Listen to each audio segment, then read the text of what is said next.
What's good, YouTube? It's your boy OG Namboy, back with another video. And in today's video we have a pretty classic team that has been around for many seasons now, featuring the core of Swampert and Skarmory. And this is the Swampert, Sableye, and Skarmory team. So this team's pretty famous, and Jonkus actually recently made a video on this team as well, and he titled it the best team in the Open Great League or something like that. But this team definitely, I'd say, is better this season since Walrein is less common. And since Walrein is less common, like, a lot of the grass types have been coming out to play, and a really common team nowadays is the Galarian Stunfisk in the front with one or more grass types in the back. So this team basically completely hard counters that team, and I also made a video on that team that I'll be releasing tomorrow. But yeah, for now, let's get into these battles here. So first match, we have the Swampert into Deoxys, and we're going to stay in here for a little bit. Obviously, our Sableye does better against the Deoxys, but Deoxys at some point against the Swampert usually dips out, like, after throwing a Psycho Boost. So if the opponent switches first, like, you can usually get the alignment that you want. So they bring in here what looks like a Lickitung, and our Skarmory kind of walls this. The lick damage is adding up, as you can see though, and since we have this chip down a little bit, we're still in a pretty comfortable position, and we should be able to take out this Lickitung no problem. So I'm going to farm up a little bit of extra energy here. I'm going to take another Body Slam, but that's alright. So this Sky Attack should be pretty close to KOing, if not KOing. Yeah, so one more Air Slash and we take it out. Let's see what the opponent brings back in. So the opponent brings the Deoxys back in, and this is fine for us since we have a Sky Attack loaded, and this should threaten a shield or take it out. So we swap in just in case we have to preserve our Skarmory for something in the back. And it ends up being a Scrafty here. So Sableye can fight back against the Scrafty a little bit, especially with an energy lead with the return, but they shielded up correctly, and now they're just going to be able to go up for a power-up punch, which is kind of annoying because they're going to get some extra energy here, and I'm only going to be able to get to a foul play before they take me out, which does almost no damage. But we're still in an okay position here, as long as we shield up the foul play correctly or beat them to the next move. So this should just be two power-up punches here, but as you can see, we're pretty low here, and thankfully we don't let the opponent catch on the Deoxys, but it actually doesn't matter in the end since they're able to farm us all the way down. So pretty close game. GG's to the opponent. Next match here, we have the Altaria in the lead, which is pretty bad for our Swampert, so we have to swap out immediately into our safe swap of the Sableye.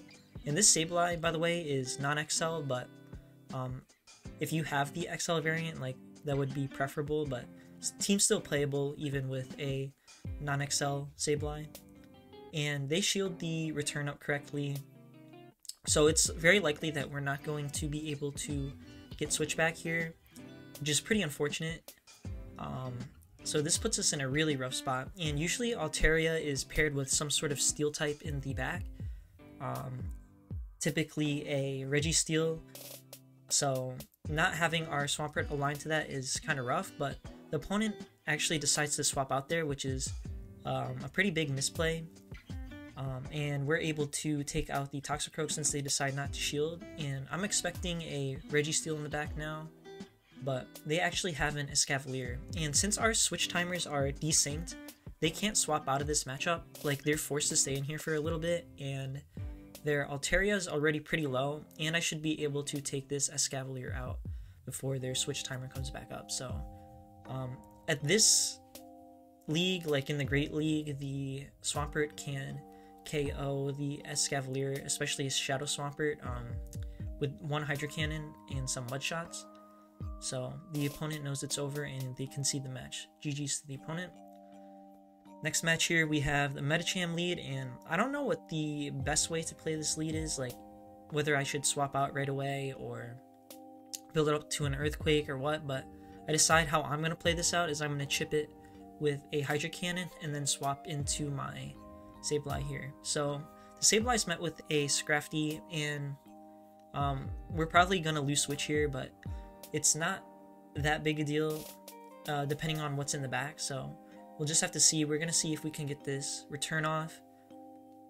And it grabs a shield. A lot of times the opponent like lets it go, but sometimes they shield too. Like, you never really know. Like, it's a 50-50 call, but you're usually only able to get to a foul play or a return, so the opponent has to shield at least once if they want to preserve the health on their Scrafty there. So we call the power up punch bait, and I call the foul play here, and I know I should be able to farm them down before they get to a foul play. So this is where like counting is pretty important. So I know this is just a power up punch, and I let that go.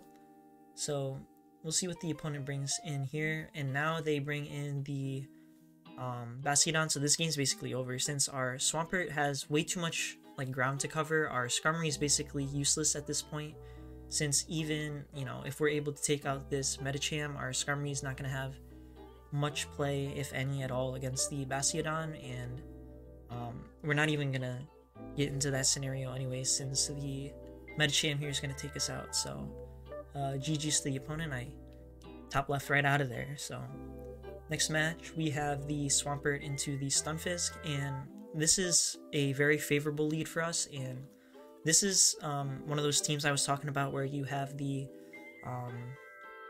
Stunfisk in the front, and Sableye's pretty common safe swap, and then you have like a grass type in the back, usually a Trevenant or a Jumpluff or something like that.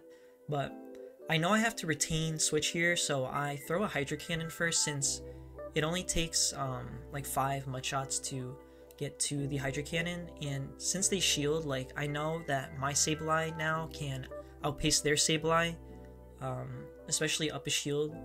So that puts us in a pretty favorable position, and then they bring us a Trevenant.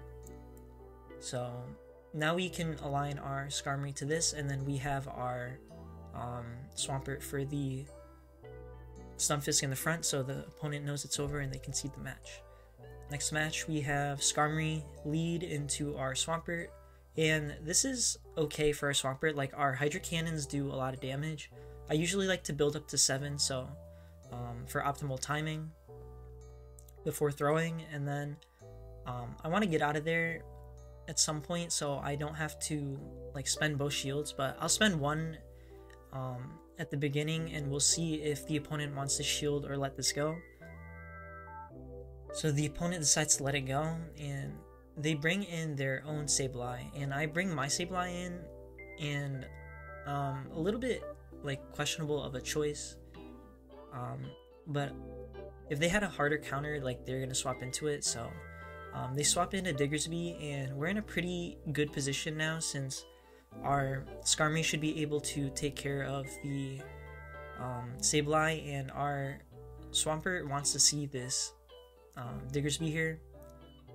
But the opponent is playing well and not shielding, since they recognize that a like Hydro Cannon is going to do the most damage to their Diggersby, and my thinking in bringing the Skarmory in here instead of the Swampert is that like, we can't mudshot this thing down, so we're gonna have to throw Hydro Cannons at it, and it's kind of just like an awkward spot to be in. So this way at least I can build up some energy and threaten a shield on the Sableye, and I know my Swampert can outpace the Sableye to move, since it's the Swampert gets to the moves way quicker with 5 and 4 mud shots alternating for the Hydro Cannon. So since we have even shields, we should be able to get to 2 Hydro Cannons before they're able to get to 2 foul plays, and we're going to be able to win this game here. So overall, like, this team is definitely really solid, and it's like relatively accessible. Like, the Swampert, you can run either a Shadow or a regular one, and the Sableye, like I mentioned before, like, ideally it would be XL, but it's also still playable if it's not XL. So mine's like a 96 IV purified one. That's only slightly XL'd, but it still performs okay. So yeah, that's all for this video. If you enjoyed the video, make sure you like, comment, and subscribe, and also submit your battles in the link in the description below, and I'll see you in the next one.